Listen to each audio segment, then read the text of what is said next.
So Cornelius, I'm so glad to get you back for part 2.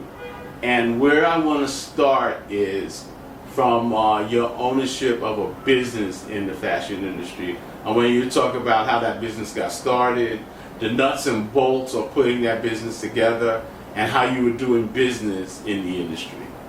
Well, one of the things that's very interesting, I had a chance to meet Chris, that was Indian in the garment center. His family came from a very wealthy family, and they own factories, they own leather companies.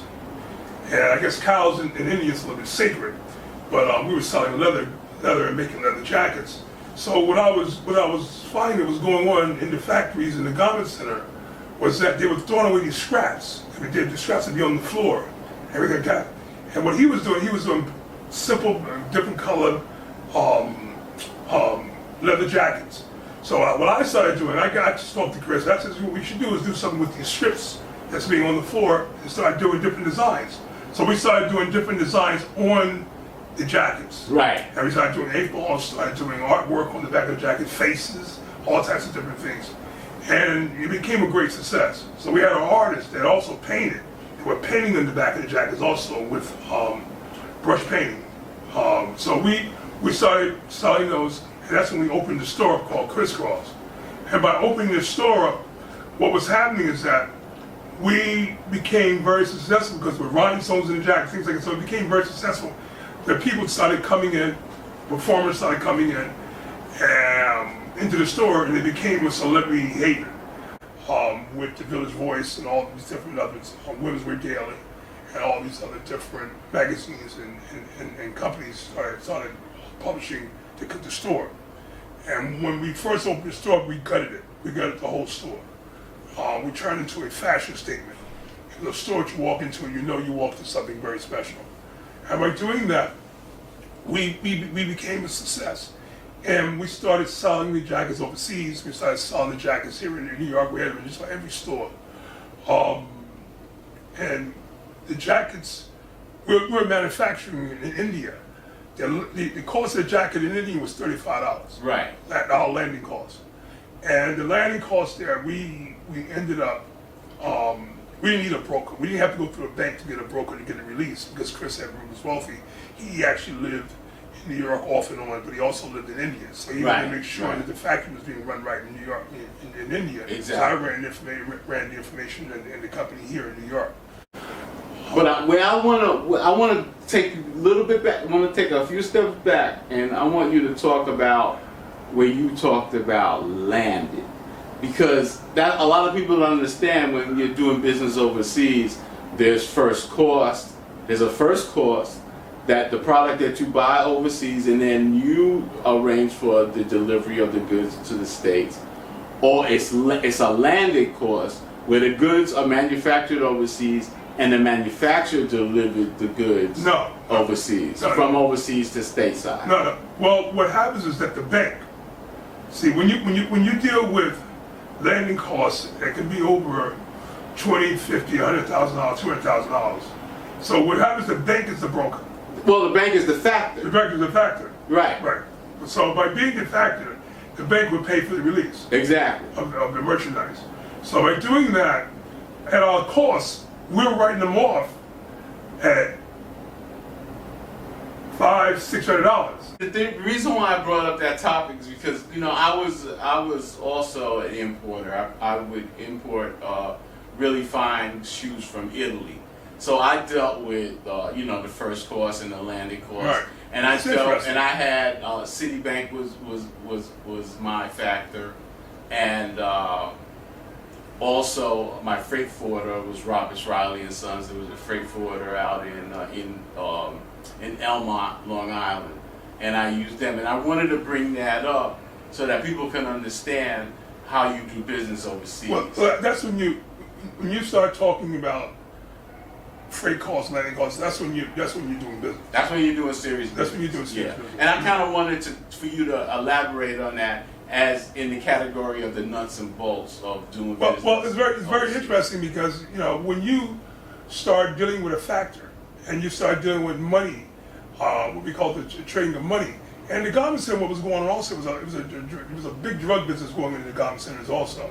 So a lot of times, anytime in the garment center years ago that you don't have the cash, somebody got something to sell.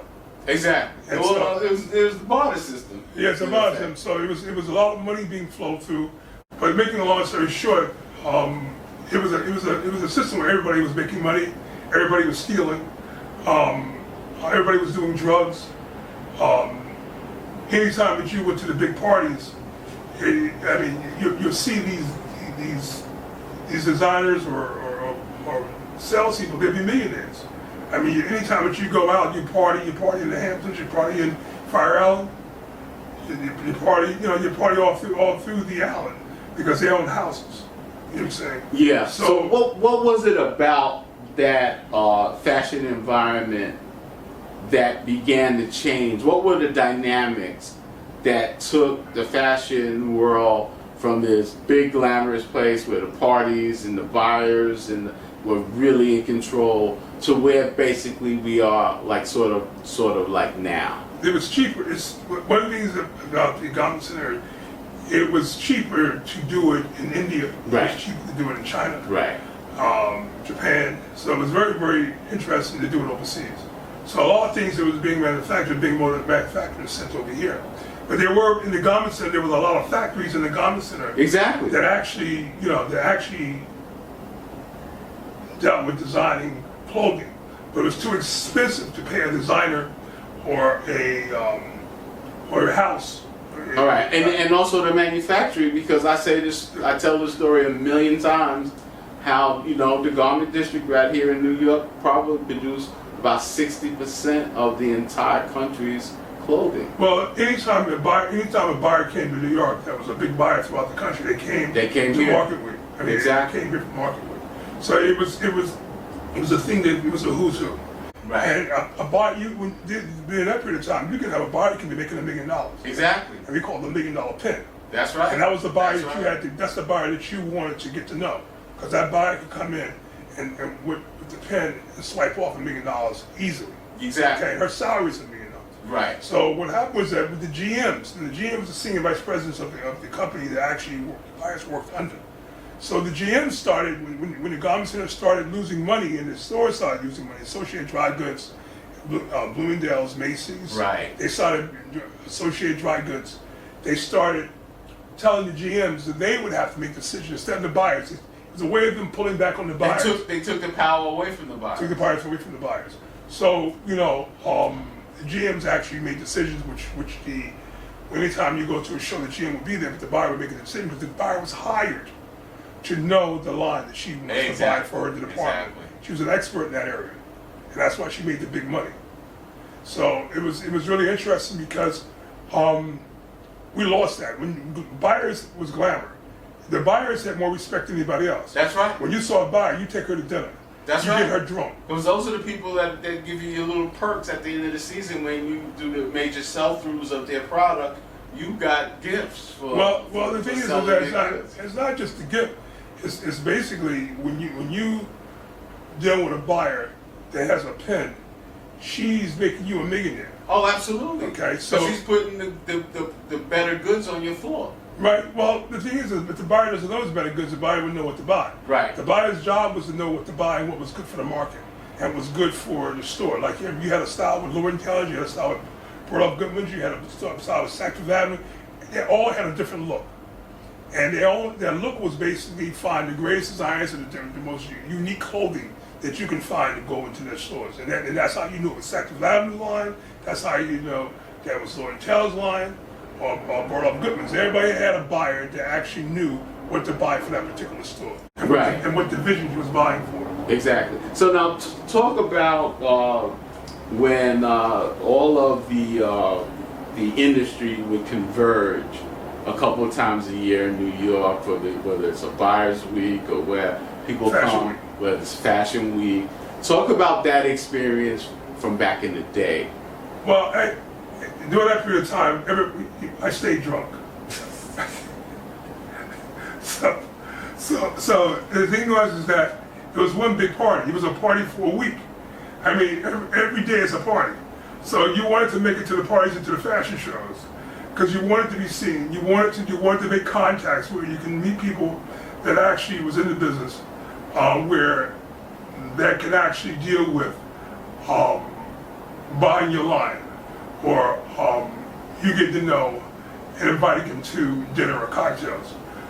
What I find, it was one big party. Basically, it was one big party that went on for a whole week. Right. And it was all about getting into shows. Right. But what I found really very interesting, every black rapper in America started creating their own lines. You know, one rapper created a line, another rapper created a line. So it became a very, very interesting juggling of different rappers that were creating a line they were wearing on stage. Right. And I always say to people that one of the things I did way before that even happened was creating the Melba Moore Evening Gown collection. Yeah. And actually having her label in there before all these other different designers came. All these other different rappers decided to create their own line. Right. So the biggest thing was that I think in that business dealing with the rappers with their clothing line, the loss was that there was too many of them. There were too many rappers that wanted their own clothing line which you were wearing on stage. Yeah. Like but cross colors. When we talk about some of the better lines, you know, whether it was Russell Simmons Argyle, Right. or Baby Fat, or Sean John, Right. and stuff. Those were very, very successful brands. They were very successful brands, but they're still, I think Russell's still in business, but Sean John was still in business as well. Yeah, But and then you had Carl Kanai. But I think what was going on, I think what the real problem was, a lot of people cooking the books. They were claiming more money than they were making. Someone wasn't making the money they were claiming they were making. But I'm talking about the influx coming into the industry and becoming a major player. But being a major player, it was something where it was basically how big your name was. Right. But the thing is that you don't have to necessarily have something great. It's just the name they're buying. Right. You can wear a name, and the name would be something that people say, I'm wearing Carl Kanai. And they say, well, it looks like Carl Kanai. You know what I'm trying to say? So it wasn't like the line was actually outstanding. I'm not saying it wasn't, but a lot of times it was a lot of people. It was over inflated. Right. With so many different designers trying to make a name for themselves, and different rappers trying to make a name for themselves, and that's when I think the problem came in. Yeah. It was frustrating. It was too much. But some of the lines were actually great. Which you had Crisscross, you had all the names. Exactly. It was a great name. They had a great line, and it was the hottest thing for almost 3 or 4 years. Then it died. For a long time. Then it died. Fumu came in. They started making a line, and then you had Russell around with Fat Farm, but I think Russell really branded himself well. He was one of the ones that branded himself well. As well as with Puffy. Yeah. But on the flip side of that, talk about designers like Dapper Dan back in the late 80s. Well, what's Dapper Dan? You talking about Dapper Dan from Harlem? Dapper Dan from Harlem. Well, that's a good friend of mine.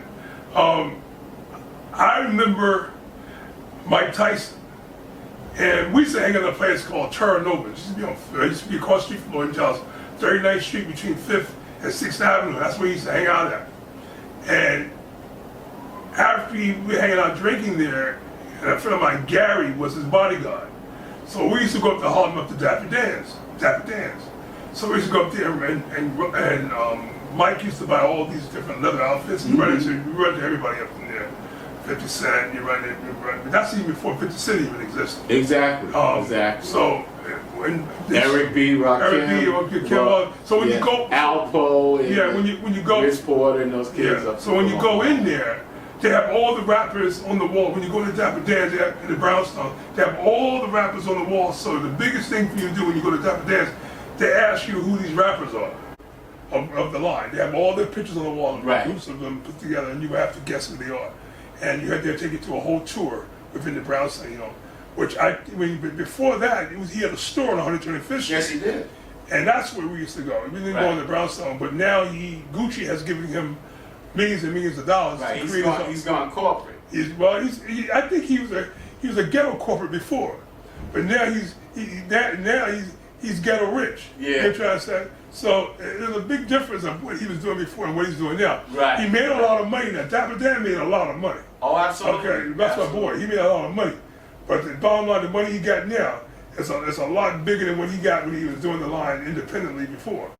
To create something that Dapper Dan has done and other black designers has done, that we have something of our own. Right. That I have the Negro League hats. Yeah, I have the black Negro League hats. We'll wear everybody else's line, but we won't wear the black Negro League hats, baseball hats. Yeah. And I had over $10,000 of those hats. Yeah. You know, and we were selling those online, but we're at least concerned about buying our own. That's very important to buy. Right. But Cornelius, I want to stop you right there. We're going to go to part 3 because I know I want to talk about the independent ownership of manufacturing goods and how we can support each other as people.